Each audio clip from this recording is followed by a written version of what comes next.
नवरात्रि के दिन महा उपाय नवरात्रि के किसी भी दिन कर लीजिएगा। 2 लौंग 3 कपूर का ये महा उपाय 9 दिन के अंदर माता रानी जी आपकी हर मनोकामना को कर देंगी। पूरा दोस्तों 15 अक्टूबर 2023 दिन रविवार से नवरात्रि का पावन पर्व शुरू हो चुका है। इसका जो समापन होगा वो 23 अक्टूबर 2023 दिन सोमवार को होगा। इस बार शारदीय नवरात्रि पूरे 9 के 9 दिन की होगी, ना एक भी दिन कम ना एक भी दिन ज्यादा। देखिए दोस्तों, शारदीय नवरात्रि को हमारे हिंदू धर्म में बहुत ही विशेष और खास महत्व दिया गया है। एक साल में वैसे तो 4 नवरात्र पड़ती है, 2 गुप्त नवरात्रि, एक चैत्र नवरात्रि और एक शारदीय नवरात्रि। इस बार जो 15 अक्टूबर से नवरात्रि शुरू हुई है वो शारदीय नवरात्रि शुरू हुई है। शारदीय नवरात्रि को बहुत ही ज्यादा फलदायी नवरात्रि बताया गया है, क्योंकि इस दौरान की गई पूजा साधना क्रिया कभी भी खाली नहीं जाती है। देखिए दोस्तों, शारदीय नवरात्रि के दौरान माता दुर्गा जी धरती पर स्वर्ग से वास करने आती है, और जब माता रानी जी धरती पर वास करने आती है तो अपने हाथी को वाहन के रूप में लेकर के आती है। शास्त्रों में बताया गया है, जब भी माता रानी जी सिंह को वाहन के रूप में ना लेकर के हाथी के रूप में लेकर के धरती पर आती है तो ये धरती के लिए बहुत ही ज्यादा शुभ संकेत होता है। ये समय भक्तों के जीवन में खुशी लेकर के आता है और माता रानी जी अपने हर भक्तों की मनोकामना को पूरा जरूर करती है। हमारे हिंदू धर्म में साफ साफ लिखा हुआ है कि शारदीय नवरात्रि के दौरान अगर कोई भी व्यक्ति माता रानी जी की थोड़ी सी भी हल्की सी भी पूजा साधना क्रिया कर लेता है तो माता रानी जी उस व्यक्ति की झोली खुशियों से भर देती है, उस व्यक्ति के हर मनोकामना को पूरा कर देती है, उस व्यक्ति के जीवन के कष्ट को जड़ से नष्ट कर देती है। नवरात्रि जो होती है दोस्तों, वो एक ऐसा होता है जिस दौरान माता रानी जी बहुत ही ज्यादा प्रसन्न मुद्रा में होती है और अपने दोनों हाथों से अपने भक्तों पर कृपा बरसाती है। और इस दौरान आप कोई भी उपाय करेंगे, उस उपाय का आपको पलट करके लाभ जरूर मिलेगा। दोस्तों, आज के इस वीडियो में हम आपको शारदीय नवरात्रि के दौरान किए जाने वाले 2 लौंग और 3 कपूर के उस महा उपाय के बारे में बताने आ रहे हैं, जिसके बारे में तंत्र शास्त्र में लिखा हुआ है। और अगर आपने इस उपाय को सही मुहूर्त पर विधि विधान से कर लिया तो इस उपाय को कन्या भर से न केवल आपको अपने जन्म जन्मांतर की गरीबी, परेशानी, कष्ट, समस्याएं, दुर्भाग्य से तुरंत के तुरंत मिल जाएगी, बल्कि इस उपाय को करने के बाद आपके जीवन में माता रानी जी के आशीर्वाद से आपको धन, सुख, वैभव, ऐश्वर्य की प्राप्ति होगी। दोस्तों, अगर आप अपने जीवन में बहुत ही परेशान हैं, आप नौकरी की तैयारी कर करके थक चुके हैं, आपकी नौकरी नहीं लग रही है, आपने कोई ऐसा कर्जा लिया हुआ है जिस कर्ज के बोझ में आप लोग दबते हुए चले आ रहे हैं, आपके घर में रोज लड़ाई झगड़ा गृह क्लेश होता है, आपका व्यापार चौपट हो गया है, आप बहुत बीमार पड़े हुए हैं, आपकी बीमारी ठीक नहीं हो रही है, तो बस आज के इस वीडियो को लास्ट तक, अंत तक बिना भगाए देख लीजिएगा, क्योंकि शारदीय नवरात्रि का मौका एक ऐसा मौका होता है एक व्यक्ति के पास जिस दौरान अगर कोई भी व्यक्ति माता रानी जी के सामने कोई भी उपाय करेगा, माता रानी जी उस व्यक्ति को अपना आशीर्वाद जरूर देंगी और उसकी हर मनोकामना को पूरा करेंगी। देखिए दोस्तों, नवरात्रि के दौरान माता रानी जी के लिए लोग 9 के 9 दिन का व्रत रखते हैं, माता रानी जी के लिए चौकी लगाते हैं, माता रानी जी के लिए कलश की स्थापना करते हैं। परंतु दोस्तों, एक बात को समझ लीजिए, आज का समय एक ऐसा समय है जब लोग अपने घर के लालन पोषण में इतने व्यस्त हो गए हैं कि उनके पास पूजा पाठ व्रत करने का समय नहीं है। इसीलिए हमारे वेद पुराणों में शास्त्रों, पूजा पाठ और व्रत के विकल्प में कुछ ऐसे उपाय बताए गए हैं जो अगर आप शारदीय नवरात्रि के दौरान सही मुहूर्त पर विधि विधान से कर लेते हैं तो आपको माता रानी जी की कृपा और आशीर्वाद जरूर मिलेगा। और आज के इस वीडियो में हम आपको तंत्र शास्त्र के अनुसार लौंग और कपूर के उस उपाय के बारे में बताने जा रहे हैं जो अगर आप शारदीय नवरात्रि के दौरान 2-4 मिनट का समय निकाल करके कर लेते हैं, आपकी कैसी भी मनोकामना होगी वो माता रानी जी जरूर पूरा कर देंगी। अब आप सोच रहे होंगे कि लौंग और कपूर का उपाय करके आपको माता रानी जी का आशीर्वाद कैसे मिल सकता है। तो आपकी जानकारी के लिए बता दें, माता रानी जी को लौंग बहुत ही प्रिय है। माता रानी जी की पूजा में अगर लौंग उपाय किया जाए तो वो पूजा तुरंत के तुरंत सिद्ध हो जाती है। उस पूजा का पलट करके एक व्यक्ति को लाभ जरूर मिलता है। दूसरी तरफ जो कपूर है वो हमारे सनातन धर्म में बहुत ही पवित्र समझा गया है।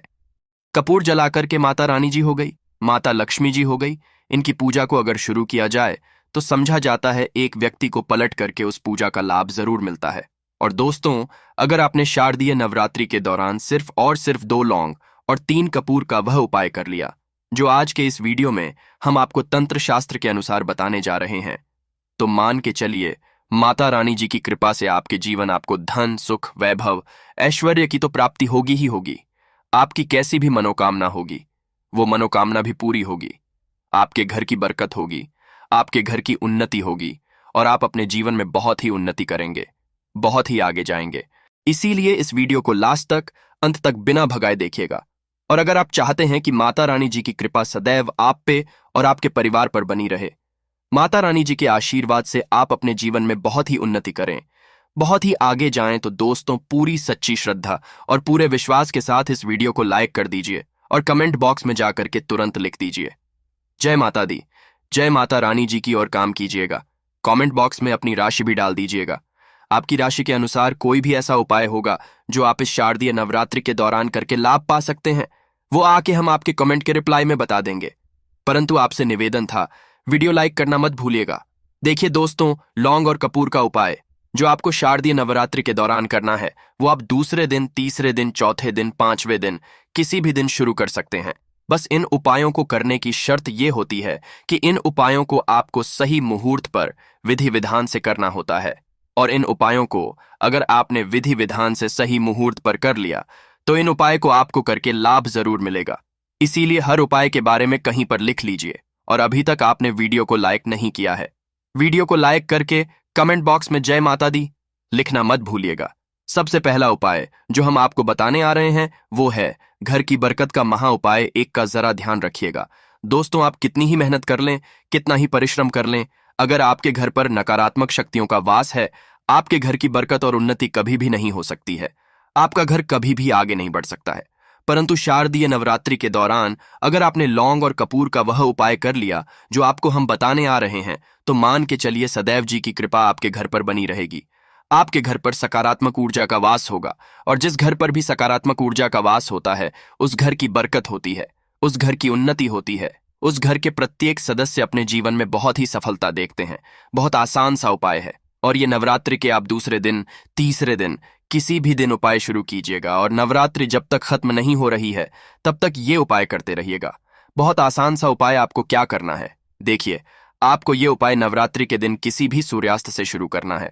सूर्यास्त के बाद कभी भी नहा लीजिएगा, धो लीजिएगा, लाल कपड़े पहन लीजिएगा। माता रानी जी की पूजा कभी भी कीजिएगा तो लाल रंग के कपड़े पहनकर ही कीजिएगा। माता रानी जी को लाल रंग बहुत ही प्रिय है। उनकी पूजा में जब भी लाल रंग का इस्तेमाल किया जाए वो पूजा तुरंत सिद्ध हो जाती है। आपने लाल रंग के कपड़े पहन लिए, एक पीतल का पात्र ले लीजिएगा। पीतल के पात्र में आपको 2 लौंग 3 कपूर को जलाना है। ये 2 लौंग 3 कपूर को जलाइए और इसका धुआं पूरे घर में दिखाइए और धुआं दिखाते वक्त जय माता दी, जय माता दी बोलते रहिएगा। ये उपाय आपको नवरात्रि के दूसरे, तीसरे दिन कभी भी शुरू करना है और प्रत्येक दिन नवरात्रि के करना है। इतना भरा अगर आपने कर लिया, आपके घर पर जो भी नकारात्मक शक्ति होंगी उनका नाश, आपके घर पर सकारात्मक ऊर्जा का वास हो जाएगा।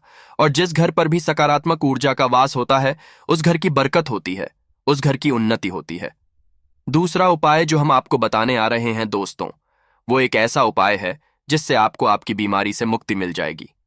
अगर आप बहुत बीमार पड़े रहते हैं, ये आपके घर में कोई बहुत व्यक्ति बीमार पड़ा हुआ है, अपनी बीमारी का आप इलाज करा करा के थक चुके हैं, लाखों रुपए खर्च कर चुके हैं, परंतु आपको कोई लाभ नहीं मिल रहा है, तो ये उपाय आपको नवरात्रि के लगातार 3 दिन करना है। और नवरात्रि के किसी भी 3 दिन ये उपाय कर लीजिए जो आपको हम बताने आ रहे हैं। मान के चलिए आपके ऊपर कोई भी बीमारी होगी, उस बीमारी से जरूर मुक्ति मिल जाएगी, क्योंकि यहां पर साक्षात आपको माता रानी जी का आशीर्वाद मिलेगा। और ध्यान रखिएगा दोस्तों, जिस व्यक्ति को भी माता रानी जी का आशीर्वाद मिल जाए उस व्यक्ति का साक्षात काल भी कुछ नहीं बिगाड़ सकते। तो आपकी बीमारी क्या चीज है, बहुत आसान सा उपाय है। देखिए उपाय करना कैसे है, इसको पहले समझिए। देखिए, आपको नवरात्रि के किसी भी दिन पर यह उपाय शुरू करना है और लगातार 3 दिन करना है। नवरात्रि के किसी भी दिन की सूर्यास्त के बाद नहाइए, ये लाल कपड़ा पहन लीजिए। अगर आप बीमार हैं तो ये उपाय दूसरे व्यक्ति से करिए, और अगर आपके घर पर कोई बीमार है तो ये उपाय आप खुद कीजिएगा। अब आपको क्या करना है, पीतल का पात्र रख लीजिए, उसमें 2 लौंग, 3 कपूर, तो माता रानी जी की जो भी आपके घर पर कलश चित्र है वहां पर बैठ करके इसको जलाइए। इसको जलाने के बाद अपने हाथ में इस पीतल के पात्र को पकड़िए। जय माता दी, जय माता। अब आपको यह पीतल का पात्र उस बीमार व्यक्ति के ऊपर ले जाना है। बीमार व्यक्ति के सर के ऊपर से आपको ये जो पीतल का पात्र है वो बाईं ओर से दाईं ओर, बहुत ध्यान से सुनिएगा, बाईं ओर से दाईं ओर 7 बार घुसमझा है। यही उपाय आपको नवरात्रि के लगातार 3 दिन करना है। नवरात्रि के 3 दिन ही उपाय आप कर लीजिए और मान के चलिए जो भी आपके घर पर बीमार होगा या आप बीमार होंगे, आपको माता रानी जी के आशीर्वाद, अपनी बीमारी से आराम से मुक्ति मिल जाएगी। तो ये उपाय करना मत भूलिएगा। वीडियो में आगे बढ़ने से पहले आपसे निवेदन था, अभी तक आपने वीडियो को लाइक नहीं किया है, वीडियो को लाइक कर दीजिए। तीसरा उपाय है भाग्य का साथ पाने का महाउपाय। आप बहुत मेहनत करते हैं, बहुत परेशान करते हैं, परंतु आपको आपकी मेहनत का, परिश्रम का फल नहीं मिलता है। आप छोटे छोटे काम करते हैं, उसमें आपका दुर्भाग्य आपके पीछे पड़ जाता है। आप बहुत परेशान हो चुके हैं अपने दुर्भाग्य की वजह से। तो दोस्तों, ये उपाय आपको नवरात्रि के प्रत्येक दिन करना है। किसी भी दिन ये उपाय शुरू कीजिएगा और नवरात्रि के प्रत्येक दिन ये उपाय कीजिएगा और आपको आपके भाग्य का साथ मिल जाएगा। आपको अपने राहु केतु का साथ मिल जाएगा। आप जो भी कार्य करेंगे उस कार्य में आपको सफलता प्राप्त होगी। देखिए, ये उपाय आप घर पर भी कर सकते हैं, माता रानी जी के मंदिर जाकर भी कर सकते हैं। बहुत आसान सा उपाय है। देखिए, नवरात्रि के दौरान किसी भी दिन ये उपाय आपको सूर्यास्त के बाद शुरू करना है। क्या करना है आपको? नवरात्रि के किसी भी दिन के सूर्यास्त के बाद नहाइए, धोइए, लाल कपड़े पहन लीजिए। लाल कपड़े पहनने के बाद गाय के दूध से बना हुआ घी लेना है, दीपक लेना है, दीपक में घी डाल लेना है। आपको एक लौंग लेना है। माता रानी जी की जो भी कला चित्र है, मूर्ति है, मंदिर में आप जा रहे हैं, वहां पर जाइए, ये घी का दीपक जलाइए। घी का दीपक जलाने के बाद लौंग को अपने हाथ में पकड़ने के बाद 101 बार माता दी बोलिए और जलते दीपक में ये लौंग डाल दीजिए। यही उपाय आपको लगातार नवरात्रि के प्रत्येक दिन करना है और मान के चलिए आपको आपके भाग्य के साथ मिलेगा। आप जिस कार्य को भी शुरू करेंगे उस कार्य में आपको सफलता प्राप्त होगी। आखिरी उपाय है धन प्राप्ति का महा उपाय, और ये उपाय नवरात्रि के आपको 9वें दिन करना है। ध्यान रखिएगा दोस्तों, नवरात्रि के 9वीं को करना है। और ये उपाय करने के बाद न केवल आपके जीवन में धन की वर्षा होगी, बल्कि आपके जीवन में धन आने के सारे रास्ते खुल जाएंगे। आपके जीवन में जो धन आएगा उसमें वृद्धि भी होगी। बहुत आसान सा उपाय है। क्या करना है? देखिए, नवरात्रि के 9वें दिन आपको सूर्यास्त के नहा लेना है, धो लेना है। नहाने धोने के बाद आपके घर पर जो भी माता रानी जी की कला चित्र है, वहां पर आपको बैठना है। एक लाल कपड़ा बिछाना है। लाल कपड़े पर 2 लौंग, 3 कपूर, 1 मुट्ठी धनिया, हम फिर से रिपीट कर दे रहे हैं दोस्तों, 2 लौंग, 3 कपूर, 1 मुट्ठी धनिया रखना है। इस कपड़े की बना लेनी है पोटली। आपको मिट्टी के दीपक में 2 लौंग, 3 कपूर जला देना है। जलाने के बाद इसको अपने हाथ में पकड़िए। इस पोटली को पकड़ने के बाद हाथ में आपको जय माता दी, जय माता दी 101 बार बोलना है और इसी पोटली को उठा करके अपनी अलमारी में, तिजोरी में, जहां पैसा, रुपया, सोना, चांदी आप रखते हैं, रख देना है। इतना उपाय अगर आपने है तो मान के चलिए माता रानी जी की कृपा से आपके जीवन में धन की वर्षा होगी। ये पोटली माता रानी जी का वो वरदान और वो आशीर्वाद आपके लिए बन जाएगी, जिसके बाद ये आपके जीवन में धन खींचने का काम करेगी। और मान के चलिए माता रानी जी के आशीर्वाद से कभी भी आपको धन की कमी नहीं होगी। तो दोस्तों, इस वीडियो को एक बार समाप्त करते हैं। आपसे